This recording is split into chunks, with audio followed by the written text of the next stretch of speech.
This is Radar from the Entertainment Blog coming at you with another edition of Movie Reviews and Observations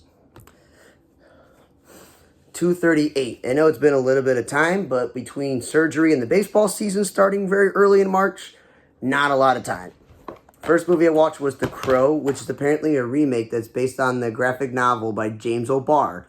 It's where one of the Skarsgård brothers, Bill, and this woman fall in love at some drug rehab center that kind of looked like a prison, for God's sake. But, like, she has a secret past with her mother and a shady person, whatever, mobster thing. And, not to spoil it, but the movie's a revenge movie. And his girlfriend dies, and he dies also, but he gets this special ability to not die, but everything is painful to get revenge for his girlfriend, but also the fact that the bad guy that called for the hit apparently made a deal with the devil, and he's living forever. And the guy who was in the in-between place was like, that's not natural. We want this to end, so we're going to give you the opportunity to save your girlfriend and defeat this guy. And you know what? It was interesting. I wouldn't call it a horror film. I would just call it a boring film with some action and a lot of gore, but, it's okay. Then I watched The Arctic Convoy, which I'm glad it was in English dubbed, even if the voices don't match the words. And it was in 1941, based on a true story about a convoy that was trying to carry military supplies to Allied forces that had to go to treacherous enemy waters despite the recall of their military escort. They fought for their lives against German air and naval attacks. The 35 civilian merchant ships have braved the brute article of the sea to bring support. So it's based on the true story. People die, they survive, all these different things. So it's an interesting enough, historical World War II piece of a movie that when the movie is barely an hour and 40-something minutes with credits, it's not too long, it's not boring, it's interesting enough with them trying to survive with all them getting attacked by other people. It's not bad. Then I watched today Perfect Days. It's in Japanese and English subtitle. Well, you know what? The subtitles were barely in the movie. It was about some guy who is, I don't know. It was really confusing. I'm not joking. This movie. It was some dude who was like a sanitation worker, and he, enjoys his life. He listens to good music. He hangs out with some other people that like music, all these other things.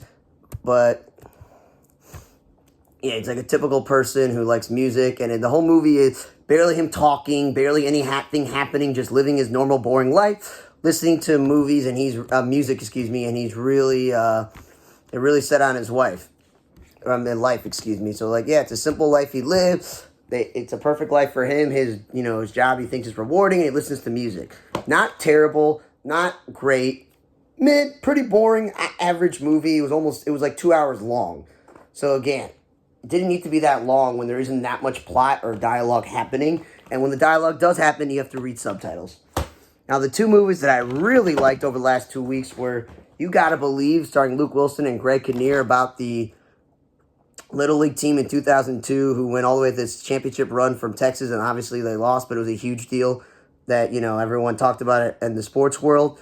And again, barely an hour and 40 minutes. It's rated PG, so I think kids can watch it because it is about a Little League team. I like the whole baseball card thing. I like the music in the movie. Luke Wilson is continuing every time I watch a movie or TV show that he's in, proving that he's a very good dramatic actor. His brother, Owen Wilson, is great in his niche of being a funny guy, but he really is a good actor, and Greg Kinnear is also pretty good in this movie. And you got me with the fact that I'm a baseball fan, so I'm a sucker for all the sports movies. Okay? So baseball is even more I'm a sucker for. And it's like an inspirational movie. It's a true story. It's sad. And the whole point of the movie is the inspiring story of a team that finds out that that one of the coaches is battling cancer and they're fighting for him. So it's not a spoiler. It's a true story. So it's a really good movie. Luke Wilson was a good job in it. So was Greg Kinnear. And again, baseball sports movie, inspirational, based on a true story, uplifting, little sad, appropriate for kids. It hits on all of that. Then I watched Deadpool and Wolverine, which is definitely not for kids, and it, definitely didn't make me cry. But again, action, adventure, science fiction, not DC, but Marvel movie. And yes, I've seen all the Deadpools, even the Christmas one, and the point of this movie is his days as Deadpool are behind him, but he has to save his world and the only way he has to do it is he needs help with Wolverine. So the best part about this movie is they bring a lot of these characters from forgotten Marvel TV shows and movies. If you pause the screen and you're a Marvel expert, you probably can recognize every single character that's in this movie from point A to point B throughout the whole thing, because there's all it's confusing thing with different, worlds, universes, and timelines.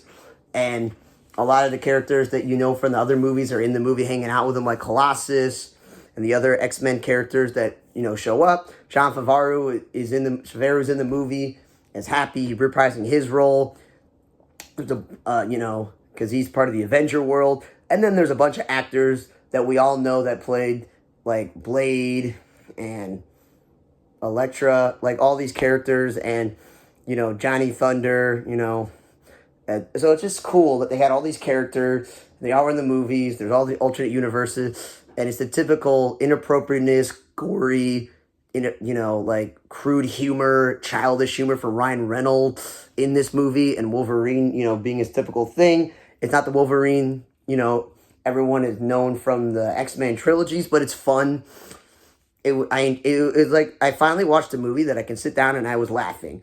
And I was like, oh my God, that's so cool. Ooh, look at that fight scene. Ooh, cool. And like enjoying it. Like I had fun watching a movie. It's been a very long time since I've watched a movie that I'm like, I'm enjoying it. The baseball movie, I like baseball, but it was a sad, inspirational, based on a true story movie. This was fun times to watch this.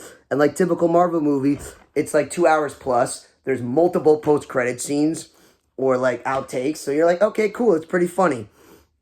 But yeah, you'd have to look up on the internet all the people in there, because it wasn't just like, oh, he's got to save his universe. You got superpowered beings he's got to stop. He's got to stop regular people. So it's like, it's a pretty good movie. And, Hugh Jackman was cool in reprising his role as Wolverine, and I enjoyed it. So again, thanks for listening to another edition of Movie Reviews Observation, number 238. As always, please rate, review, subscribe for Honor Table Block. I'm Radar, and again, Deadpool and Wolverine and You Gotta Believe were two great movies that I watched. The two movies with subtitles were mid, and don't watch The Crow. See you guys next time.